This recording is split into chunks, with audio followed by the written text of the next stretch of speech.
Bonjour et bienvenue sur Max Reportage pour un essai de la BMW R12 90, le roadster néo-rétro de la marque bavaroise. Mais tout d'abord, un grand merci à l'auto-école Roméo d'avoir sponsorisé cette vidéo. Roméo Auto-École est située à Juvisy-sur-Orge et propose des formations auto, moto sur des véhicules thermiques, électriques, manuels ou automatiques. Retrouvez toutes les informations sur leur page Facebook ou Instagram. La BMW 90, qui s'appelle désormais R12 90, exploite toujours le même moteur Boxer, donc bicylindre à plat, de 1170 cm3 à refroidissement air huile. Ce moteur développe 109 chevaux pour 115 Nm de couple, mais il est possible d'avoir une version A2 pour les jeunes permis, bridée à 47 chevaux, mais qui conserve la même valeur de couple quasiment, puisqu'on va avoir 110 Nm. Ce moteur traditionnel est associé à une transmission finale par cardan et une boîte de vitesse à 6 rapports. Au niveau des suspensions, on a une fourche inversée entièrement réglable. À l'embase, on voit les deux disques de 310 mm pincés par des étriers à fixation radiale Brembo à 4 pistons. À l'arrière, on trouve également un amortisseur réglable via cette molette, ou ici, vous voyez, avec une vis. Et le freinage arrière se compose d'un disque de 265 mm avec un étrier à 2 pistons, sachant que le système de freinage est couplé à un ABS Pro, donc qui peut intervenir sur l'angle. Notre modèle d'essai bénéficie quant à lui de l'option 719 facturée 2190 €, qui intègre donc le cadre rouge ainsi qu'un magnifique réservoir chromé d'une capacité de 19,5 litres. Ce pack intègre aussi des rétroviseurs en bout de guidon, rétroviseurs en aluminium. Notez la présence également de leviers réglables. Même les caches de vase d'expansion sont traitées en aluminium. Et au niveau du moteur, vous voyez, on a ces couvre-culasses argentées. Quant aux magnifiques jantes à rayons, elles réclament un surcoût de 570 €. Si d'origine la moto reçoit des cadrans ronds à aiguilles, ici nous avons le Digital Display, donc un petit écran numérique facturé 130 €. Nous bénéficions en outre de la finition pro à 1740 € qui intègre un régulateur de vitesse, des poignées chauffantes, mais aussi l'aide au démarrage en côte, et nous avons même un shifter pro à la montée et à la descente, ou encore l'éclairage en virage. Allez, on s'installe au guidon de notre belle bavaroise, dont la selle est relativement haute, 80,5 cm, mais comme elle est fine, vous voyez, même avec un gabarit moyen comme le mien, 1,77 m, on est très bien, vous voyez, j'ai les pieds bien à plat au sol, et vous voyez, une fois en place, je suis légèrement penché vers l'avant, mais c'est pas excessif. Alors vous noterez que j'ai un support pas cher de chez Action, et j'ai préféré enlever l'accessoire BMW à 295 € avec le kit Bluetooth parce qu'il prend trop de place, et même s'il est bien fini, il est beaucoup moins pratique que mon petit support qui fait très très bien l'affaire et que je peux changer d'une moto à l'autre. Pour démarrer, clé main libre, ça c'est génial, il suffit d'appuyer ici, voilà, et ensuite embrayage et bouton, et boum, avec le petit couple de renversement du moteur, vous voyez, dont les pistons bougent comme ça, de gauche à droite, comme des boxeurs qui se font face. Notez qu'on a une petite prise USB le long du cadre pour charger son téléphone. Il y en a une autre à droite, mais c'est une 12 volts. On va tout de suite passer la première. Donc des battements courts, mais boîte un petit peu dure. Embrayage plus dur que sur une 1250 RRS ou RT. Et là, vous voyez, quand je braque, je ne peux pas braquer beaucoup. Donc je fais un demi-tour en 2 fois. En revanche, j'arrive à bien reculer assez facilement. Pourquoi? Parce que la moto n'est pas trop lourde. Elle fait autour de 205 kg à sec. Donc avec le réservoir de 19,5 litres, ils annoncent 220 kg. Donc elle est maniable. En plus avec le moteur, vous voyez, le flat, le boxer, c'est un de ces atouts majeurs. C'est un moteur bas, donc avec un centre de gravité rabaissé. La moto est très maniable. Donc là j'ai voulu tout doucement en première. Vous voyez que je suis sur le mode road. Donc là je suis un peu en tout terrain dans la forêt.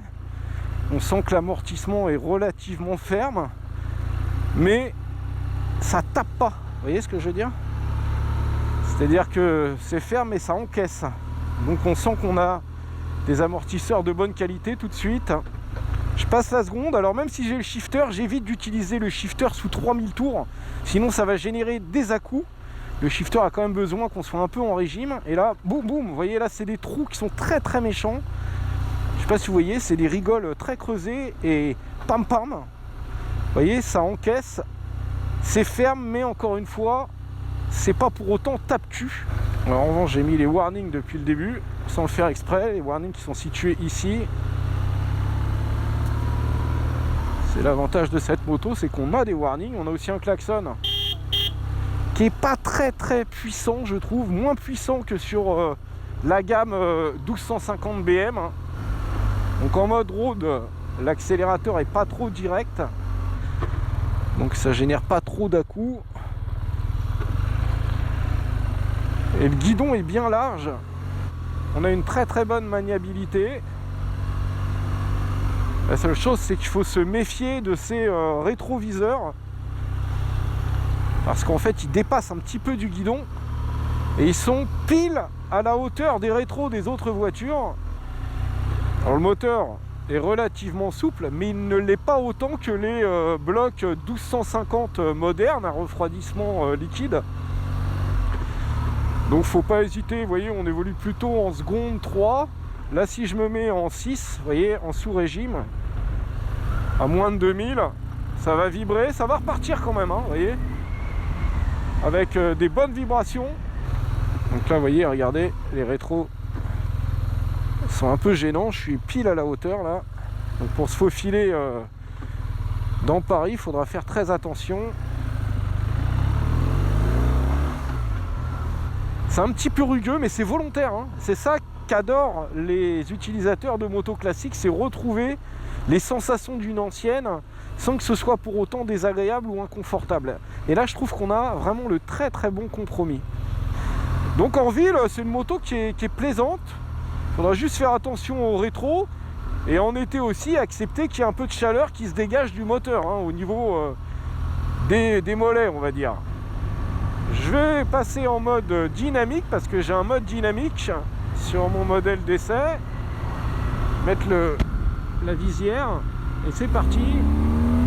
Wouh, ça marche bien. Alors la boîte est un peu dure. On peut avoir aussi un peu de faux points morts, mais là vous voyez, comme je suis au-dessus de 3000, je peux utiliser le shifter au rétrogradage, c'est génial. Elle s'incline naturellement, on a vraiment beaucoup de train avant, regardez, hop, ça va exactement là où vous voulez.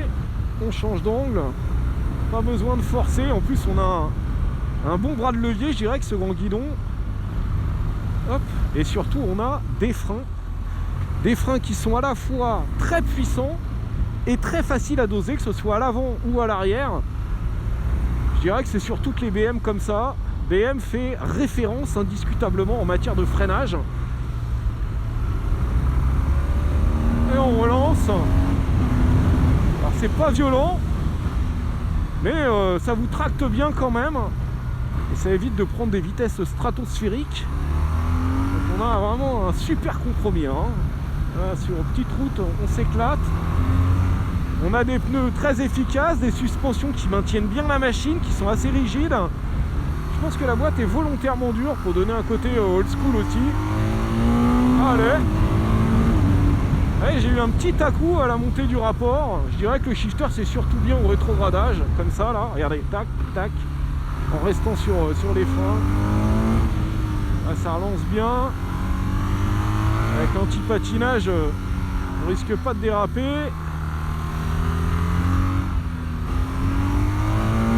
Alors au-dessus de 3000, ça tire fort. Ça prend presque 9000 tours.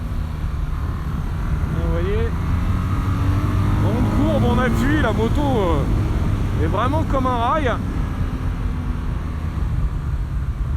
Alors, le freinage, c'est vraiment un pied absolu. Vous voyez là, je peux utiliser la pédale arrière pour placer la moto un petit peu.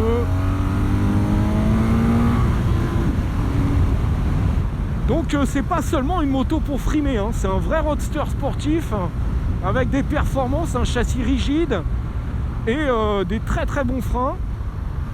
Allez, un petit bout de voie rapide. Alors ici c'est 110. Je dirais que ça tombe bien parce que au-delà de 110, vous allez en prendre plein la poire, étant donné qu'il n'y a aucune protection, hein, on est sur un roadster pur et dur.